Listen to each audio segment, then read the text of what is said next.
Here we go. 4 Ps. Political, professional, practical, and personal. I recently read the new Tiger Woods biography by Jeff Benedict and Armin Katayan, which came out this year, so it has the entire up and down story. What I found really interesting was that the road to success for Tiger, and for anyone, is long and hard. But it's going to be even tougher with overbearing, relentless parents set on seeing their children reach the top, the pinnacle of whatever it is they're doing. Tiger's dad, Earl, was that, and it brought Tiger to the top, but ultimately the bottom. Professionally, achievement is typically more important than the activity needed to get there. But it's the exact opposite with parenting. Being an achievement-focused parent can ruin your kids, but being an activity-focused parent can make all the difference in the world for them as they grow up. So if you need further proof that today's brand advertising has to be bold to break through, Nike's Colin Kaepernick Big Dream Spot is proof. Nike went big, and they're most certainly going to reap the rewards. People are going to buy their product. They're certainly talking about the ads now. Was it risky? Meh. Maybe not as much as you might think.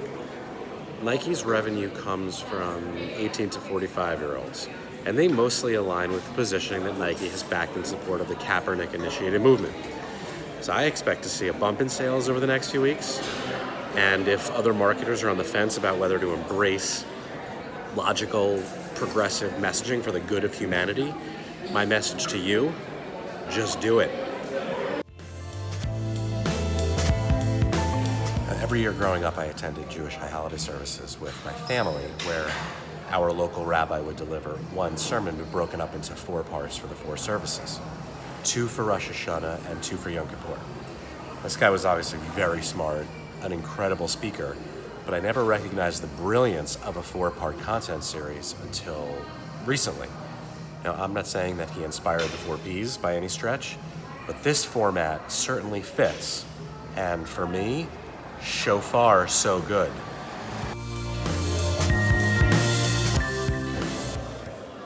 What an absolutely incredible week of news coming out of Washington.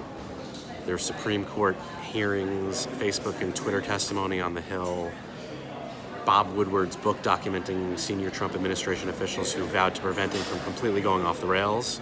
And then there was that anonymous New York Times op-ed on Wednesday by a senior official inside the White House who's basically saying the same thing that Woodward's book is saying. Challenge is this becomes a catch-22. The sources and the author in the New York Times op-ed have to stay anonymous to stay employed.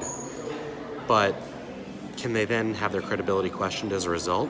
Yeah, and that's the double-edged sword. We're living in some loony times, and the net result is going to be complete loss of faith in our system of government. It sounds extreme to say these words as I even say them now, but if no one believes anyone anymore and trust is gone, then faith is gone. And if faith is gone, then hope is gone. And if it feels like hope is gone, then look inside you and be strong. And you'll finally see the truth that a hero lies in you. Yes, we need a hero to come along.